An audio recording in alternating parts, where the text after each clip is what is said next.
Hi, beautiful souls. Been taking it easy, relaxing, recuperating, and I hope you all are taking good care of yourselves as well. Today, I thought I'd share a little light on conversations. I was contemplating this, that often we look at stories as being something that we should let go of. We we hear that stories are something that can keep us bound to the past, but actually I feel that sometimes stories can help us to open up new pathways. Imagine if we were just to come together and say hi, hi, hi, hi, without actually being an exchange of conversation. There wouldn't really be much substance to our interaction. Um, Although there is a time for silence. I remember many years ago walking in the woodland with my mother, and we entered this sacred woodland, one of our favorite places. We used to walk with, I say our dog, my sister's dog, and and she was talking so much. She just was chatting, and I just got a bit impatient, and I said, "Mama, please be quiet." And she was like, "Whoa!" Like looked at me in shock, like as in, I'd said something out of order.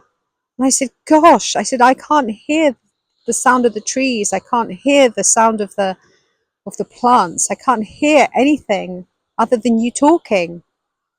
And it was a good lesson for both of us because, I grew up in a family that was, well, could be a bit volatile at times. And so, to actually speak up and say your bit it took a bit of courage, because there were times like when you were a child, if you were to say things like that, got your you would have got a smack, certainly, for speaking back to your elders like that. And that's something, isn't it? That's something in itself, how older people can assume that they have the right to go out dishing punishments to younger people just because they're bigger than the younger people, the little people, or to animals even, those people that feel that they can lord it over anything else that's smaller than them, thinking that they can get away with whatever it is that they do. Always comes back. There's always something that comes back there. But to get back to conversations are supposed to be about connection, about sharing, about helping each other to illuminate each other's ways, our paths. And so obviously there are conversations that if they don't illuminate any path and they don't actually help us to grow and expand, then they are pointless and they should be best left buried and forgotten about.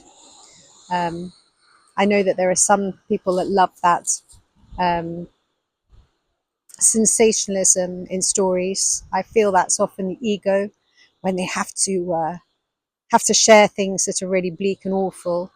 The ghouls, those ghoulish people that love to say, "Oh, did you know that this has happened? Blah blah blah. So and so did this, and fell off a cliff, or blah blah blah." And and there's nothing really positive about it. There's nothing really that's helpful about it. There's nothing in it that's actually blessing the person that's had some awful thing happen, or let's pray for this person. It's none of that. It's about the sensationalistic aspect of it, which is a person that's very much attracted and attached to their ego and wants to be the first to let everybody know that they know the news, whatever news that might be. But when it comes to conversation and actually having meaningful conversations, sharing stories that are meaningful and inspirational and that have lovely meanings within them, like parables and fables and things like that, how often do we actually sit down and really speak in this way from our hearts? So many people are so conditioned to say the mundane. Many years ago, when I lived in Fuerteventura, I knew quite a few people that would say just the very mundane. You know, the same old, same old. How are you? Same old, same old. So you would ask a question and you would get a very boring response. And then if they would ask you, they would be expecting a little bit more, because if you were somebody that was able to give more, then it was become your part of your character, your personality, to be the one to hold, I don't know, conversation, and then other people could drop into that and feed from that, because they didn't have the imagination, or they hadn't developed the imagination to hold conversation and to expand on conversation. No judgment on this. It's just what it is. It's something that I have learnt over years. I've always been a conversationalist. You know, Geminis, we do like to talk, and we don't just like to talk about boring stuff. You know, come and talk to me about a regular conversation and I probably will go to sleep on you. You'll probably lose my concentration quite quickly, because I'm just not that interested in something that's really, you know, mundane and boring. But if you want to go deep, well, I'm totally going to go deep there, because I love a deep conversation. But I feel most people do. I feel most people actually really like to have meaningful conversations. It's just there are so many that just don't know how to get that deep, that don't know how to take it to the next level, or how to open it up to ask questions where they get meaningful answers, and to explore one another's ideas, so that we can share with each other the joys of communing together and speaking with one another. Conversation is vital. It's not just the conversation, but the silent conversations as well. So whilst I had a go at my mother for speaking in the sacred woodland, we listened to sacred conversation amongst trees and plants and animal life without having to say a word, but also amongst each other. You can go out and have a walk with somebody, and in that time, you might not say a word to one another, but you come back feeling like you really know somebody even so much deeper, because you're able to hold space with them without needing to have words come in the way.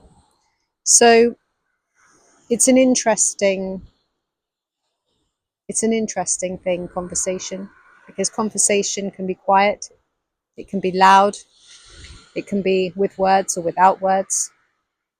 Conversation can be just mannerisms, it can just be body language, it can be so subtle that it's hardly there, and yet it's the foundation of our coming together and unifying, being together,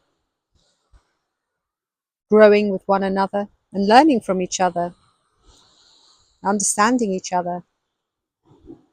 So when you understand somebody, or when you commune with somebody and you speak to somebody else, it's easier to trust somebody else. How can you trust somebody if you never get to know them? That's where fear comes in. That's why people become fearful of others, because they don't get to know anyone else. They assume, and they make assumptions, and they judge, and they cast people aside, not making any efforts to get to know them. Conversations are good, and the stories that we have can be really, really meaningful and useful for our personal growth and for the growth of us as a collective. And of course, each time we grow and each time we heal each other, we grow together. And this is a wondrous thing to do right now.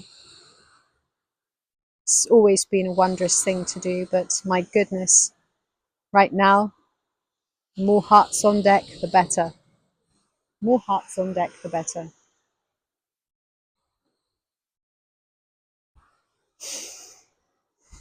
I send you love, light, and joy in your paths. Remember to check in with one another, have meaningful conversations,